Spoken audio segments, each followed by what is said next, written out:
All right.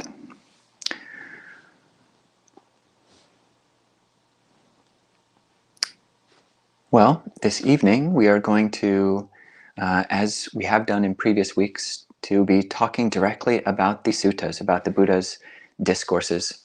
Tonight I will begin talking about a sutta which is very dear to my heart. It's the Sabbasava Sutta, which is the second discourse in the Majjhima Nikaya, the middle-length discourses.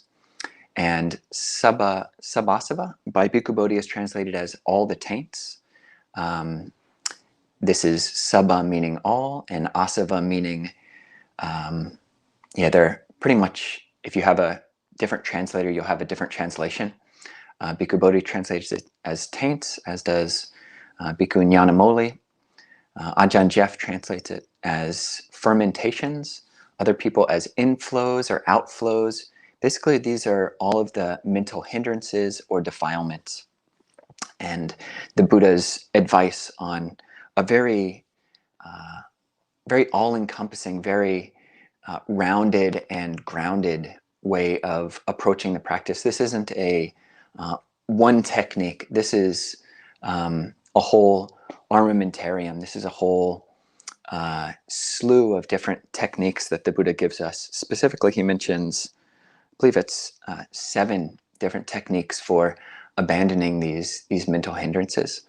So tonight we'll just be talking about the first, which is abandoning the hindrances, abandoning the asavas through seeing, through clear seeing. Other translations include abandoning by insight, dasana. It literally means seeing. So as the same word is used for the seeing with our mind's eye as it is with our fleshy eyeballs. So these are the hindrances to be abandoned by seeing. And in future weeks, we'll hopefully have a chance to examine some of the other ways of abandoning the asavas, which include abandoning by restraining, abandoning by using, enduring, avoiding, removing, and developing. So when I first became interested in Buddhism, I had already been meditating for a while. I was meditating in a specific meditation tradition that is very technique-based, and you learn a very good, useful technique, which is totally non-sectarian. It's basically just focusing on the breath, focusing on sensations in the body, and it's a wonderful technique.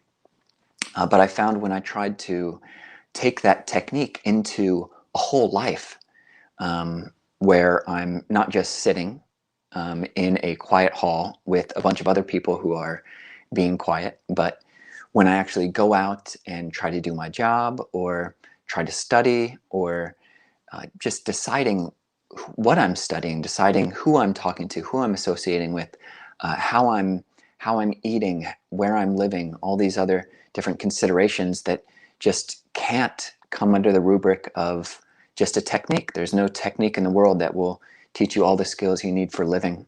So although I was and am still very grateful for learning this particular meditation method, I really was searching for more teachings which would give me a broader and more encompassing way to approach my life. Basically, I've got this meditation technique, but I want to live these teachings, and this particular meditation lineage is so good at kind of hiding its Buddhist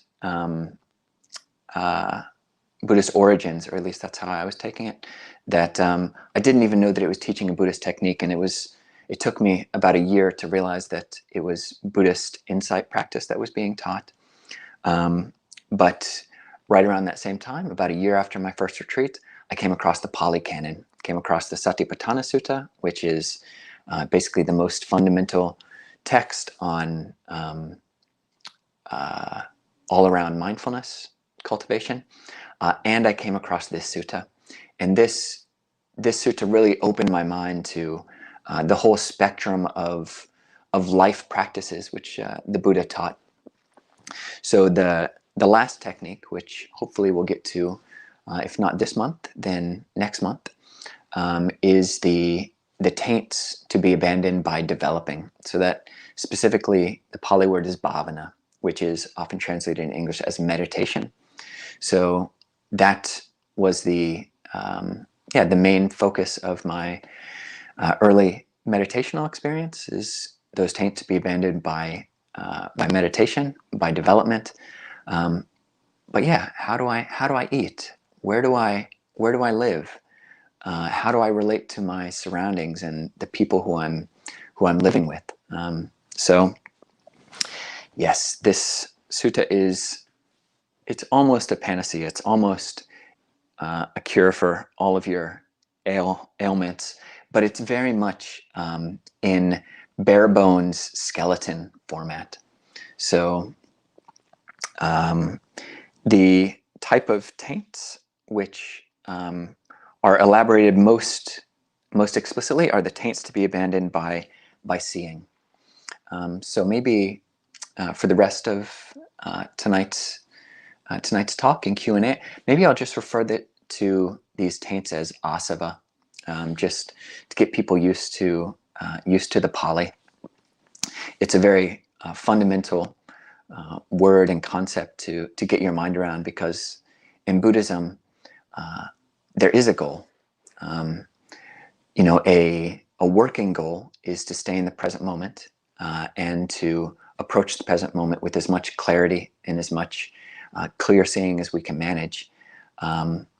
But an ultimate or a further goal, which the Buddha taught, was nibbana. It's explained in many ways, but one of the definitions of nibbana is the abandoning of all the taints. So abandoning of all greed, all anger, or all delusion. Or another way of elaborating the type of defilements specifically related to the asavas are the asavas of sensuality, the asavas of becoming, and the asavas of ignorance, avijja. So by practicing this path, whether it's in meditation, when we have the time and can have the space to sit formally in meditation, this is what we're practicing seeing. We're practicing to come to the present moment and to see our minds and to see those passing mind states which are helpful and which are not helpful. So yeah, I think I'll just read and explicate as we go along. This is a very, very traditional way of talking about the suttas, is to actually have a discourse in front of the person who's giving the Dharma talk, and they'll actually read for a bit and then give some kind of exegesis, give some kind of explanation for what's been going on, either explaining specific terms or explaining whole concepts. So the earliest commentaries, which were, as we have them recorded, were from Buddhaghosa around the time of about 900 to 1,000 years after the Buddha.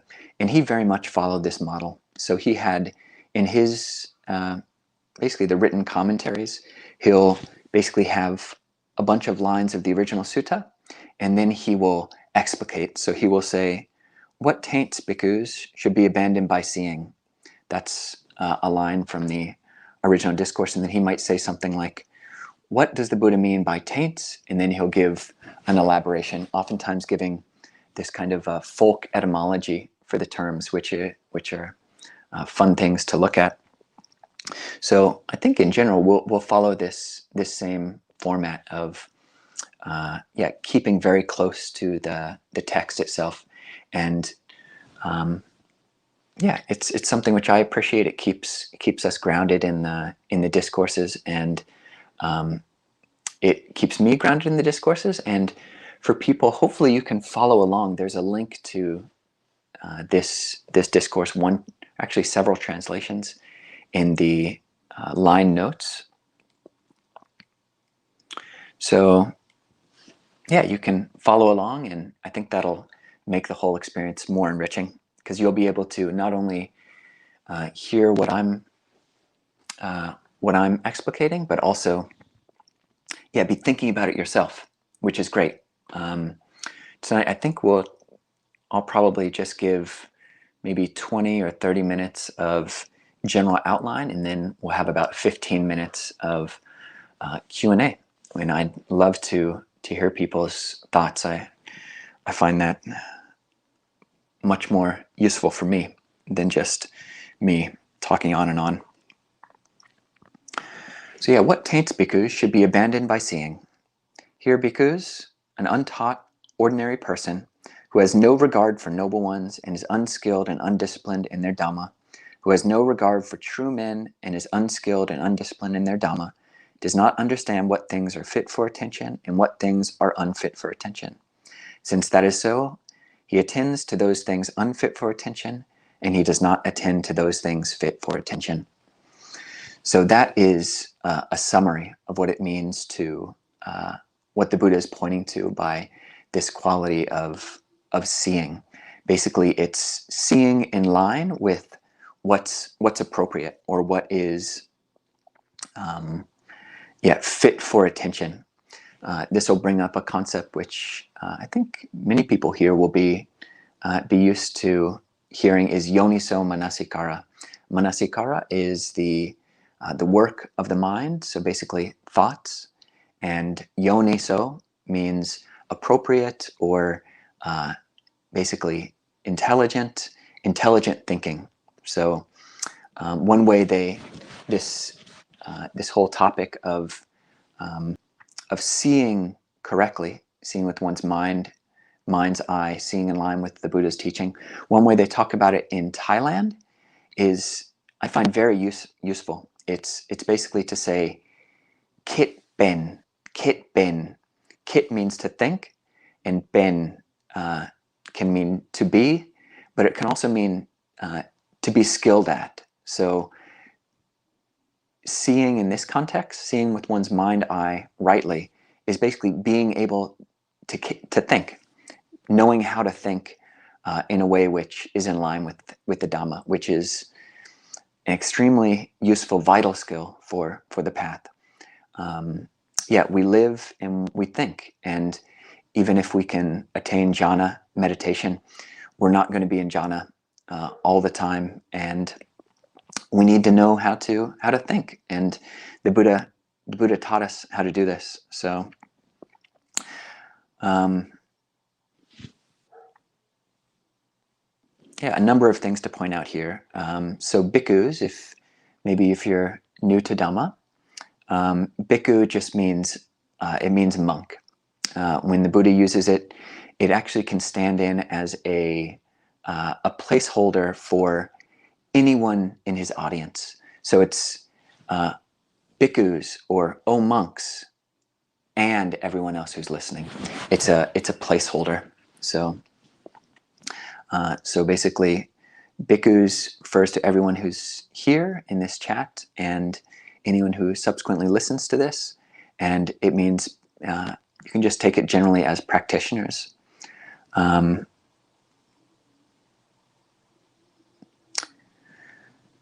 We do have some gendered language, talking about someone who has no regard for true men and is unskilled and undisciplined in their Dhamma. The Pali here is sapurisa, and puriso, though it usually does mean man, it can just mean human. And sa means true, so it's a true human. It has nothing to do with men or women or any kind of gendered or sex-based designation. It's basically a true person, and that has a very specific definition in the Buddha's teaching. The foremost true person is an arhat, is someone who's put aside and abandoned all of these asavas that we're talking about. But the Buddha also uses this word sapurisa, true man, true person, to refer to anyone who is sincere, being true in their practice of the path. And the more, and we're just all along a continuum of this practice of being sappurisa. So, yeah, we want to be associating with sappurisa in order to learn how they think.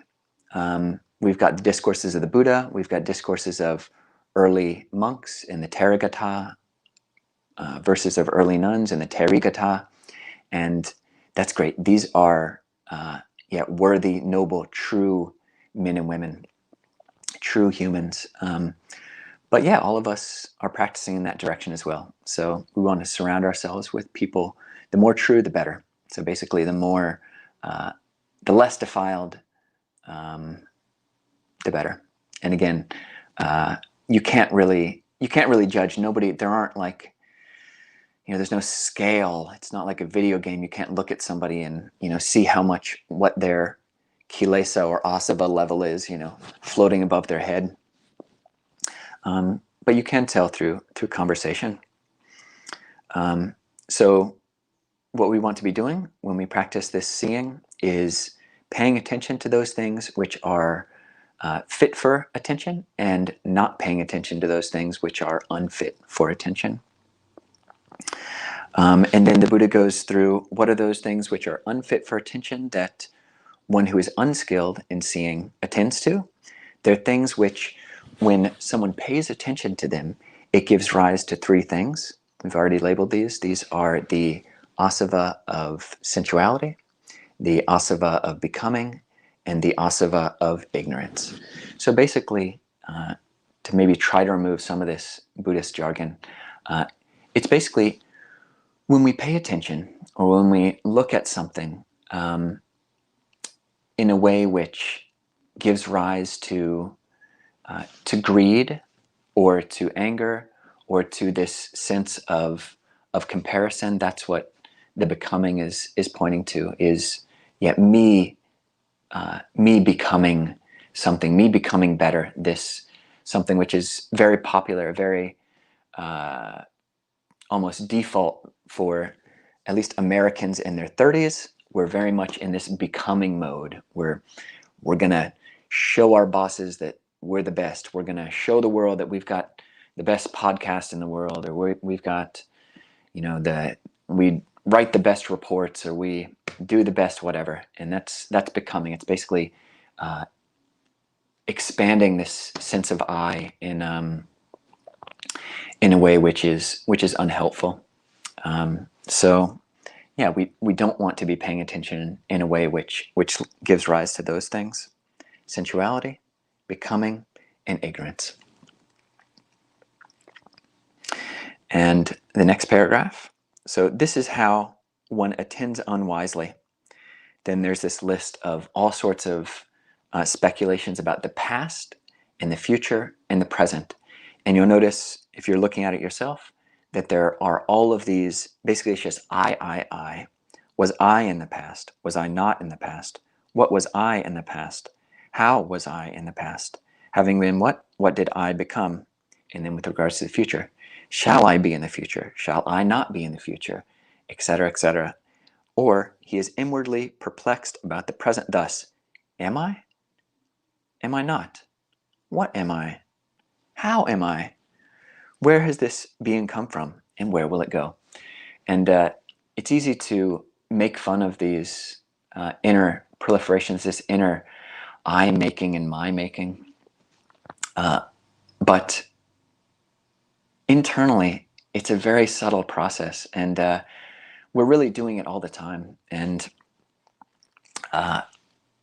hopefully what we're doing is we train our minds formally in meditation as we slow down our thinking, focus on one object, become better at being able to stay with one object, where we can see when this sense of I or becoming is manifesting, when we're thinking about the past, thinking about the future, or even proliferating about the present. These are probably meditation instructions which everybody is used to. This is when you are sitting in meditation, the meditation instructor will say, yeah, focus on the breath or focus on your meditation object.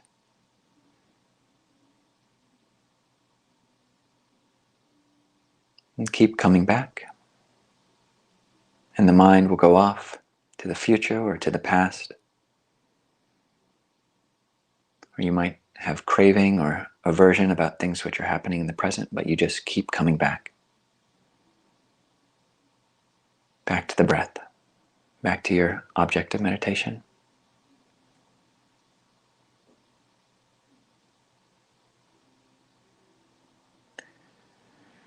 And that's what we're doing when we start proliferating about the future. Usually, I can't say always, but for the most part, it is this rather I-based future that I'm creating. This story about me having done something in the past, or me about to do something in the future, or how I'm related to other people and what they're going to do, making an I out of them. And yeah, these are all unskillful ways of reifying our experience of reality. Basically taking us out of the present moment and into this kind of fantasy of I and you and me and us and etc. And the Buddha calls this is a great phrase which it's worth memorizing. The Buddha calls all these different ways of looking. These speculative views are a thicket of views, a wilderness of views, a contortion of views, a vacillation of views, and a fetter of views. So as soon as you start to notice that your mind is wandering and is just spiraling around and keeping, we bring our mind back to the breath, but then the mind goes out again and just jumps on all of these stories and this fetter. We're just stuck. It's a thicket of views. We've been doing it, for who knows how many lifetimes, and just making up so many stories and just tying ourselves in knots with all of these eyes that we're fabricating.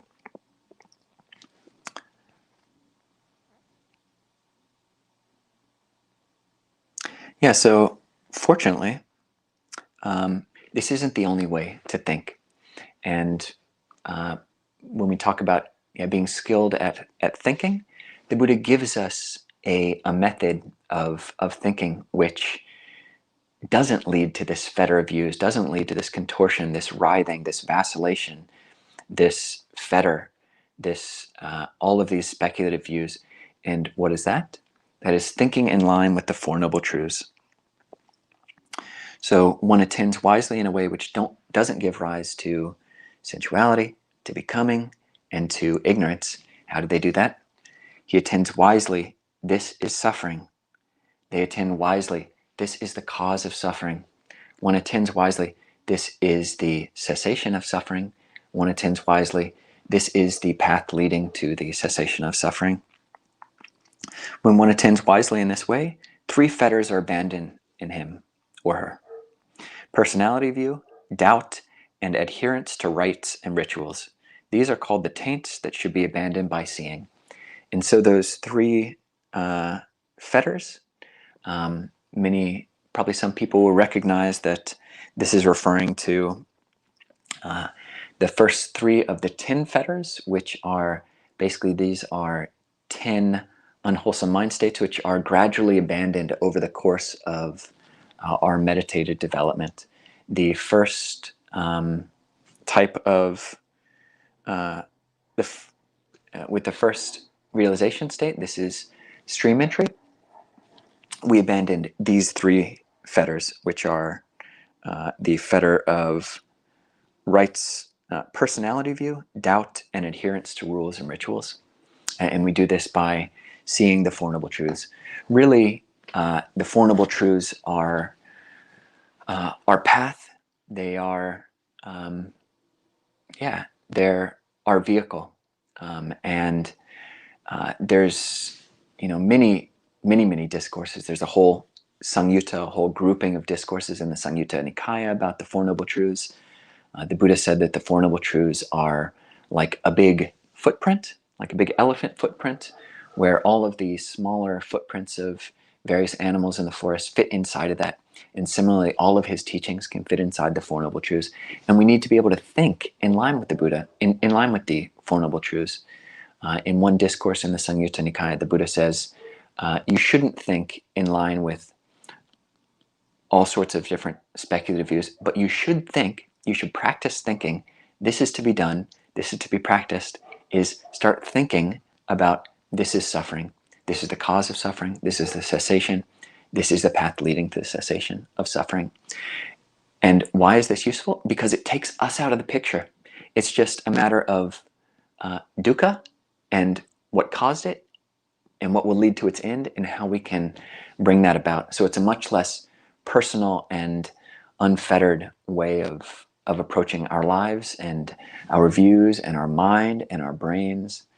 So yeah, that's just a very quick introduction to the fetters which are to be abandoned by seeing in the Sabbasava Sutta. So we can maybe take some questions.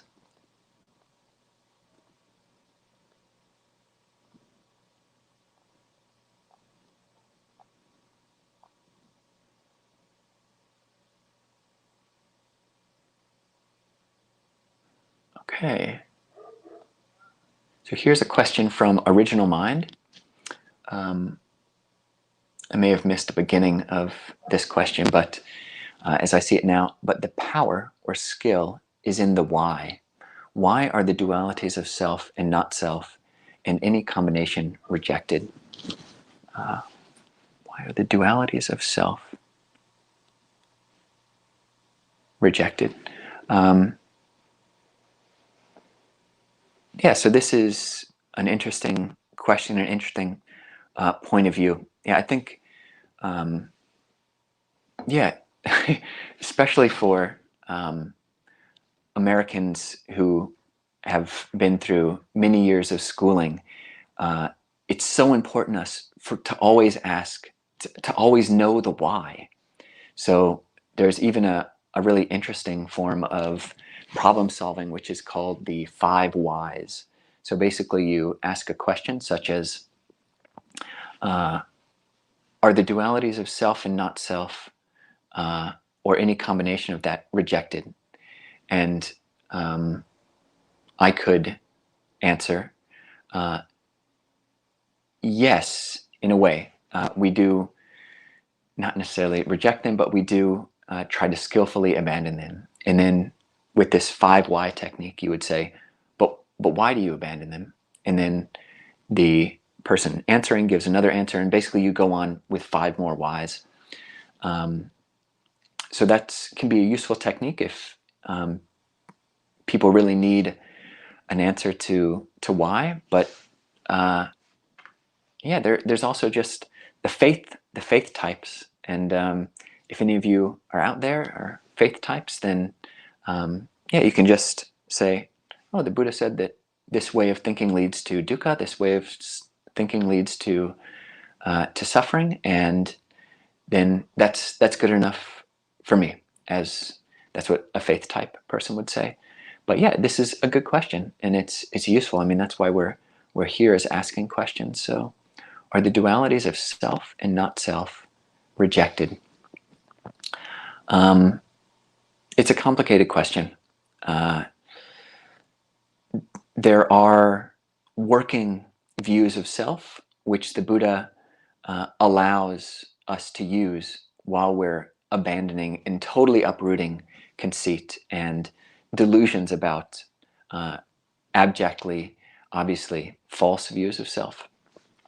So the Buddha talked about being skilled in self, atta sampada, which can be conceived of as self-esteem. The Buddha talked about, even in the Anapanasati Sutta, which Buddhika Ajahn, mentions, talking about Anapana meditation, even in that discourse and in the Satipatthana, there is mention of I. So the Buddha is not, and the Buddha uses I in many of his discourses. The Buddha talks about self. In the Anapana or breath meditation discourse, one of the ways that we train is breathing in long, I know, I breathe in long. Breathing in short, I know, I breathe out short. So there's still this I, this self that we're using as a stepping stone.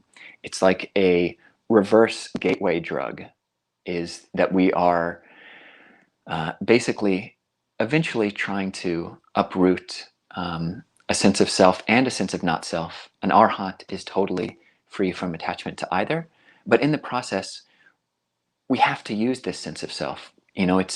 We've been, certainly this whole life, we've been utterly trapped by our conceivings about self. But yeah, we got to use what we have, and we can use self while it's to the extent that it's useful.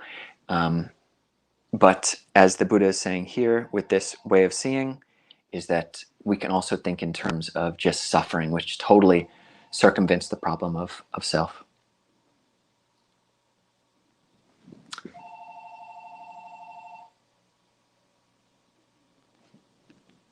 Okay. Here's another question. So Kumu writes, guess they are fetters in meditation, as then the mind will always wonder. Is that right? At other times, is it okay to think about those as questions to ponder?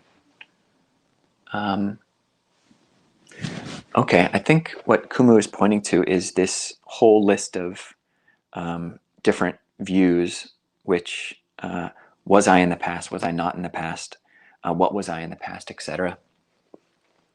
And yeah, Kumu, you make a good point that they are, if our meditation is a focused meditation, if we're taking a specific object like the breath as our meditation topic, then these are our fetters for practicing that meditation technique. They don't necessarily need to be fetters for different types of meditation. So there are certain types of insight meditation, vipassana, where you can just see a thought coming, you can see these arising, and so I'm sitting meditation and thought arises. What was I in the past? Yeah, is rebirth real? Is it? What about that? Who was I in the past? And this arises, and if one's practicing a certain type of vipassana, then you can just note that as a thought, and it can just pass. And if you just let it pass, and it does, then it's hard to even consider it as being a fetter.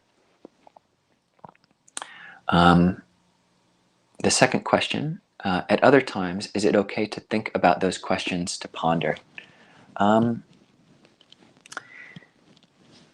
This is a good question as well.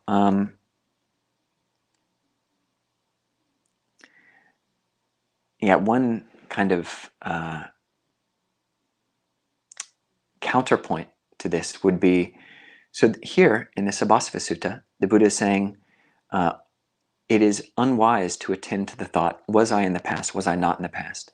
But didn't the Buddha teach rebirth? Isn't he saying that, didn't he even say that right view, it's part of right view to believe in rebirth? There is this world, there is the next world, this type of thing. Isn't there a contradiction there?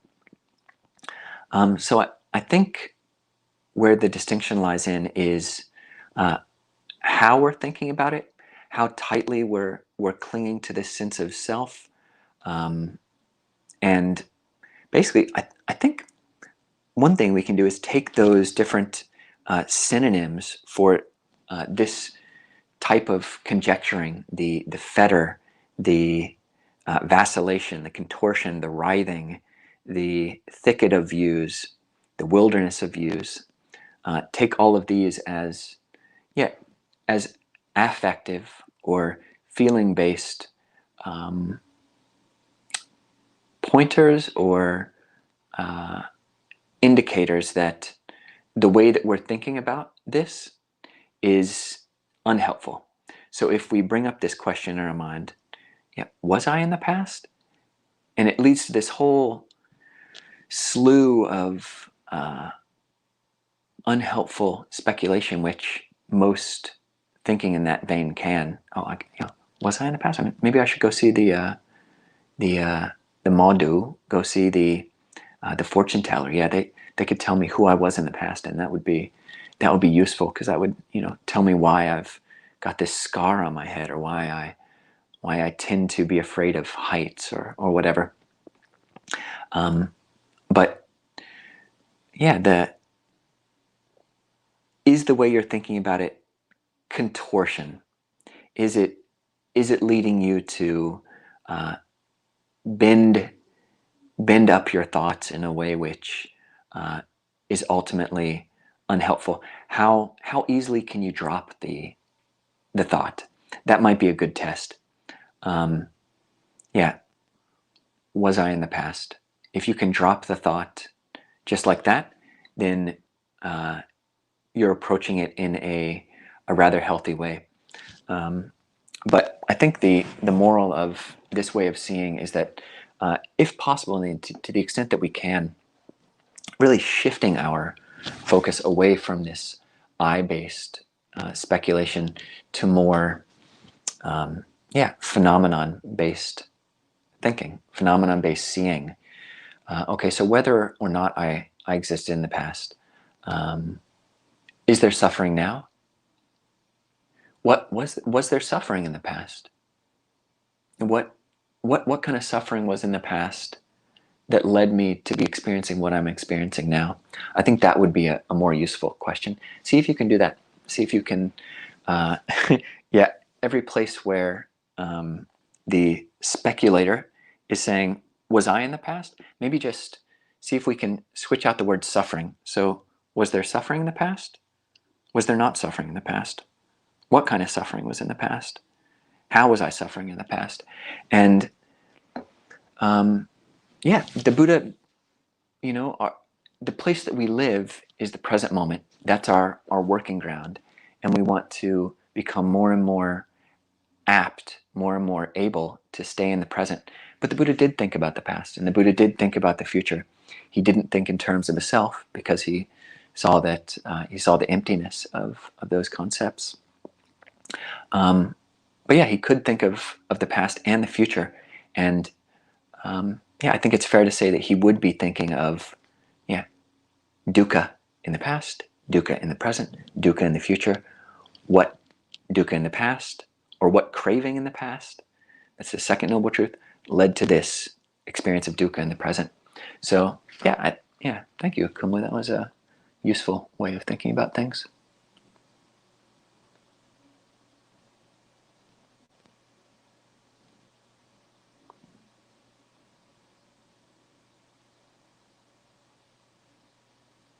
Okay, so another question. So Siddhartha called it a thicket of views. Why did he call them a thicket of ignorance? Maybe the question is just about this word thicket, which is basically a thick, tangled mess of briars, maybe with thorns. So it's possible I didn't understand your question. So you could try writing it again.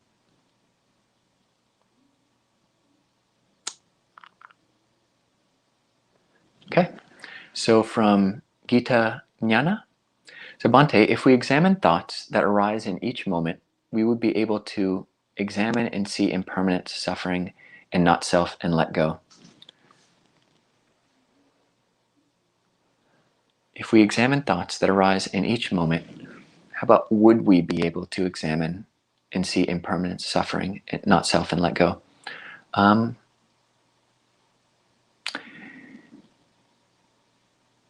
It helps.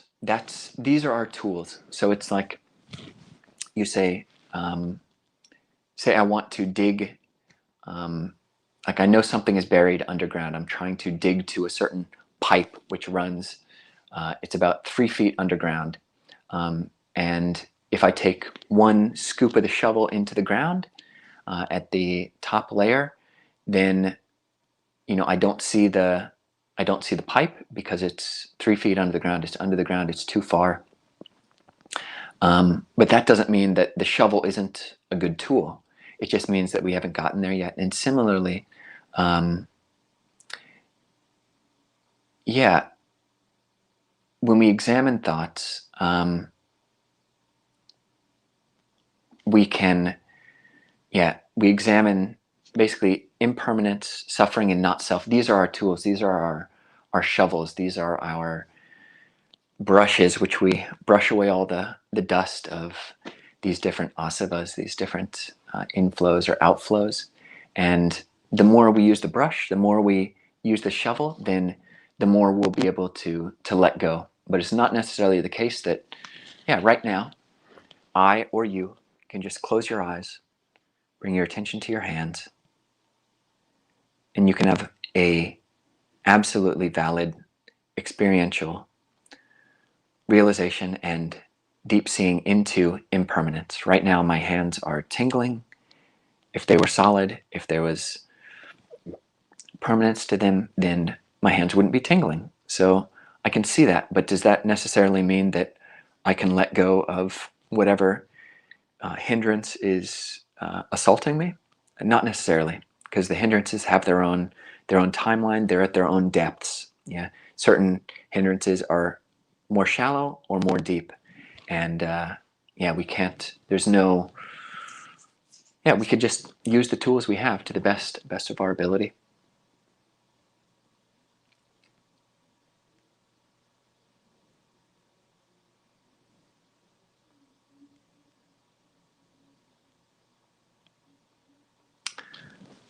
Okay. So as a lay practitioner, how do we balance maintaining an inspired practice by getting lost in becoming?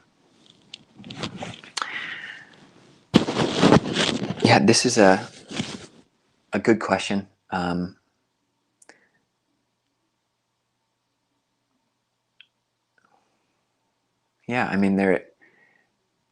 are different types of inspiration. Like if you go to a Tony Robbins conference, no diss on Tony Robbins. He's a really powerful speaker, and there's probably some wisdom there. But that type of conference, I've never been to one of his, so I can't totally say. But that type of basically like self-promotional self-help gurus,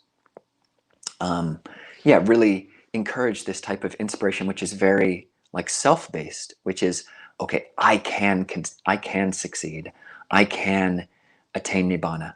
I can do it. It's in me, and even like affirmations to that effect, like, yes, I can. Of course I can. And just repeating, yes, I can. I am capable. I am capable. I am capable. This type of thing.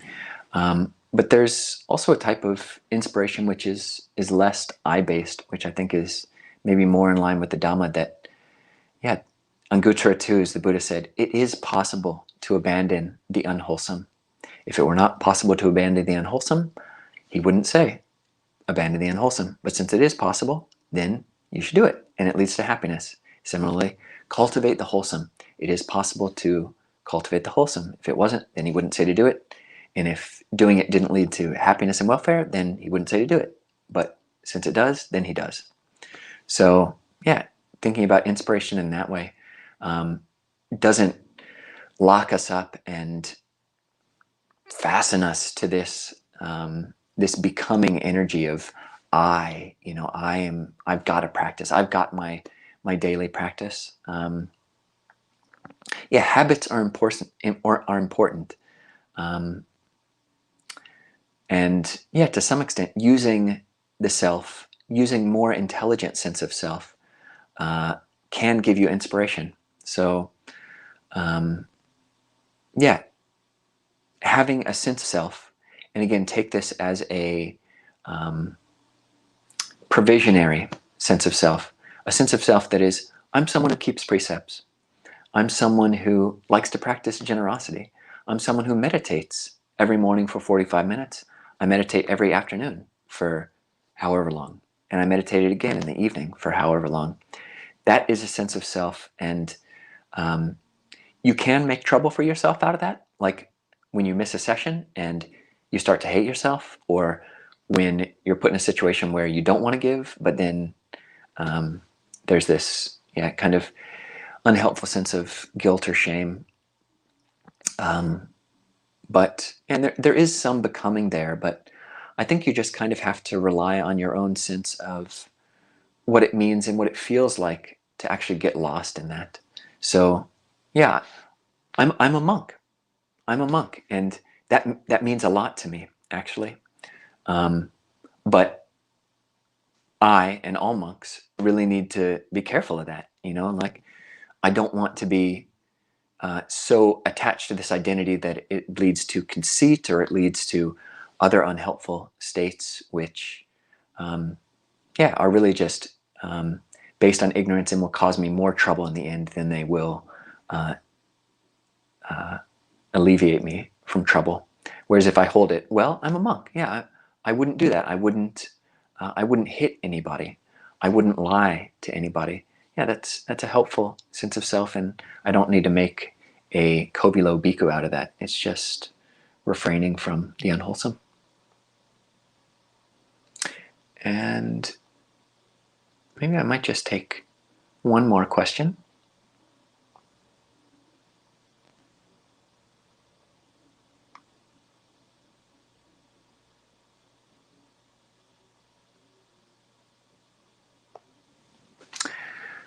Maybe two, but maybe just one.